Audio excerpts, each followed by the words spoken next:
विद्यार्थी मित्रों, अमारी यूट्यूब चैनल टीचिंग में सेलजी में आपनो हार्दिक स्वागत है।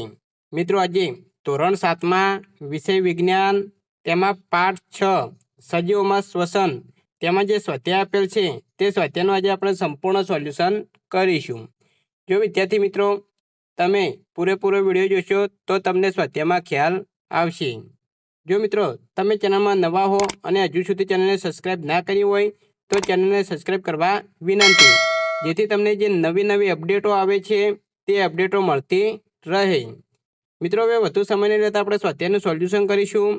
तेमां प्रश्न नंबर 1, दौड़नी स्पर्धाने अंते रमतवीर सामान्य परिस्थितिनी सरखामणीए शा माटे झड़पी अने ऊंडा श्वास ले छे? तेनो जवाब जोईशुं।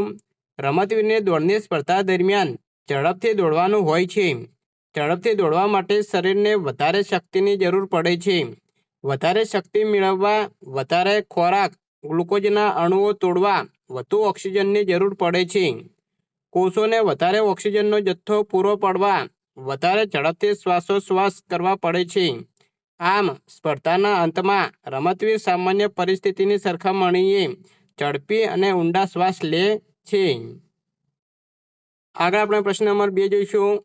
જારક અને અજારક શ્વસનમાં જોવા મળતી સમાનતા અને અસમાનતા નોંધો। જવાબ, जारक અને અજારક શ્વસનમાં જોવા મળતી સમાનતા અને અસમાનતા નીચે મુજબ છે। સમાનતા જોઈશું તો પહેલો મુદ્દો, જારક શ્વસન અને અજારક શ્વસન એમ બંનેમાં ખોરાક ગ્લુકોઝના અણુઓને તોડી શક્તિ ઉત્પન્ન કરવામાં આવે છે। આ વખતે બંનેમાં કાર્બન ડાયોક્સાઇડ ઉત્પન્ન થાય છે। બીજો મુદ્દો જોઈશું। બીજો મુદ્દો, જારક શ્વસન અને અજારક શ્વસન બંને પ્રક્રિયાઓ સજીવના શરીરના કોષોમાં થાય છે। असमानता જોઈશું। જારક શ્વસન ઓક્સિજનની હાજરીમાં થાય છે, જ્યારે અજારક શ્વસન ઓક્સિજનની ગેરહાજરીમાં થાય છે। બીજો મુદ્દો, જારક શ્વસન દરમિયાન વધુ પ્રમાણમાં શક્તિ ઉત્પન્ન થાય છે, જ્યારે અજારક શ્વસનમાં ખૂબ ઓછા પ્રમાણમાં શક્તિ ઉત્પન્ન થાય છે। પ્રશ્ન નંબર 3, જ્યારે આપણે ધૂળવાળી હવા શ્વાસમાં લઈએ છીએ ત્યારે શા માટે વારંવાર છીંક આવે છે? જવાબ, શ્વાસમાં લીધેલી ધૂળવાળી હવામાં ધૂળના રજકણો હોય છે। આવી હવા નાસિકા કોટરમાં પસાર થાય છે ત્યારે તેના વાળમાં ધૂળના રજકણો ભરાઈ રહે છે, પરંતુ કેટલીક વાર આ રજકણો વાળમાંથી નાસિકા કોટરમાં પસાર થતી વખતે નાસિકા કોટરની અંદરની દિવાલ પર અચંપો પ્રેરે છે, પરિણામે આપણને છીંક આવે છે।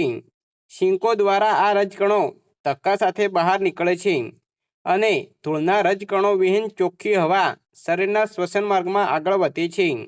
આમ આપણે ધૂળવાળી હવા શ્વાસમાં લઈએ છીએ ત્યારે વારંવાર છીંક આવે છે। પ્રશ્ન નંબર 4, 3 કસનળી લો, ત્રણેયને પાણીથી ભરો, તેને A, B અને C થી નોંધો। કસનળી એમાં ગોકળગાય, કસનળી બીમાં વનસ્પતિ અને કસનળી સીમાં ગોકળગાય અને વનસ્પતિ બંને મૂકો। કઈ કસનળીમાં CO2 નું પ્રમાણ સૌથી વધુ જોવા મળે છે? જવાબ, કસનળી એમાં CO2 નું પ્રમાણ સૌથી વધુ જોવા મળશે। એનું કારણ કસનળી એમાં ગોકળગાય છે, તે શ્વસન ક્રિયામાં CO2 ઉત્પન્ન કરે છે, જે કસનળી એમાં ભરેલા પાણીમાં ઓગળી દ્રાવણ સ્વરૂપે રહેશે। કસનળી બીમાં વનસ્પતિ છે, તે શ્વસન ક્રિયા અને પ્રકાશ સંશ્લેષણની ક્રિયા બંને કરે છે। આથી શ્વસન દ્વારા મુક્ત થયેલ CO2 તેની જ પ્રકાશ સંશ્લેષણની ક્રિયામાં વપરાશે। આથી કસનળી બીમાં સૌથી ઓછો CO2 દ્રાવણ સ્વરૂપે હશે। કસનળી सीમાં ગોકળગાય અને વનસ્પતિ બંને છે, આથી તેમાં ગોકળગાયે ઉચ્છ્વાસ દરમિયાન મુક્ત કરેલ CO2 વનસ્પતિની પ્રકાશ સંશ્લેષણની ક્રિયામાં વપરાશે। આથી કસનળી सीમાં ગોકળગાયે ઉત્પન્ન કરેલ CO2 કરતાં ઓછો CO2 રહેશે। આ ત્રણેય પરિસ્થિતિ જોતા કસનળી એમાં CO2 નું સૌથી વધુ પ્રમાણ જોવા મળશે। પ્રશ્ન નંબર 5, સાચો વિકલ્પ પસંદ કરો।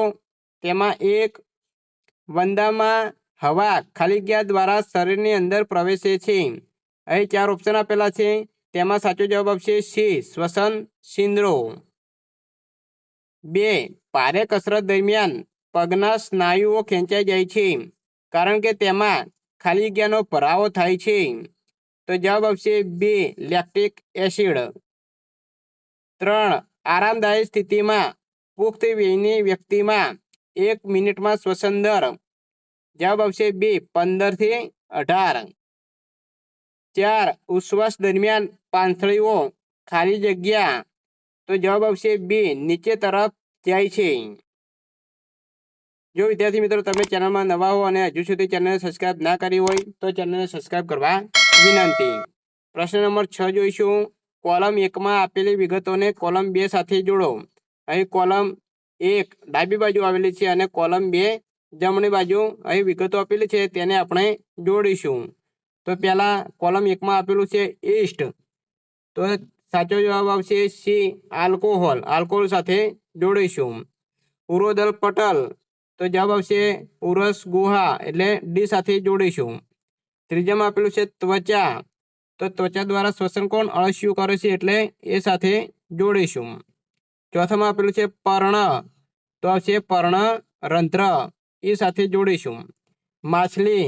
તો માછલી ઝાલરો દ્વારા શ્વસન ક્રિયા કરે છે એટલે એને બી સાથે જોડીશું. અને દેડકો. દેડકો ફેફસા અને ત્વચા બંને દ્વારા શ્વસન ક્રિયા કરે છે એટલે એને એફ સાથે જોડીશું. આ રીતે વિદ્યાર્થી મિત્રો જોડકા જોડવાના છે. આગળ પ્રશ્ન નંબર 7. સાચા વિધાન હોય તેની સામે ટી ટ્રુ એટલે ટી કરો અને ખોટા વિધાન સામે ફોલ્સ એટલે કે એફ કરો. હવે પહેલું વિધાન આપેલું છે ભારે કસરત દરમિયાન વ્યક્તિનો શ્વસન દર ઘટે છે. આ વિધાન ખોટું છે એટલે જવાબમાં આપણે એફ લખીશું. 2 વનસ્પતિ માત્ર દિવસ દરમિયાન પ્રકાશ સંશ્લેષણની ક્રિયા કરે છે અને રાત્રિ દરમિયાન શ્વસન કરે છે. આ વિધાન ખોટું છે માટે અહીં એફ લખીશું. આગળ ત્રીજામાં આપેલું છે દેડકામાં ત્વચા અને ફેફસા બંને દ્વારા શ્વસન ક્રિયા થાય છે. તો આ વિધાન સાચું છે એટલે અહીં ટી લખીશું. ચોથામાં આપેલું છે માછલીમાં શ્વસન માટે ફેફસા હોય છે. આ વિધાન ખોટું છે એટલે અહીં જવાબમાં એફ લખીશું. 5 શ્વાસ દરમિયાન ઉરસ ગુહાનું કદ વધે છે. આ વિધાન સાચું છે એટલે અહીં ટી લખીશું. વિદ્યાર્થી મિત્રો અહીં સ્વાધ્યાયનું સંપૂર્ણ સોલ્યુશન પૂરું થાય છે.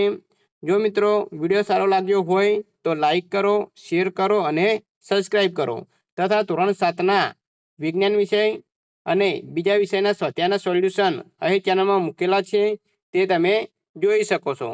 Thank you.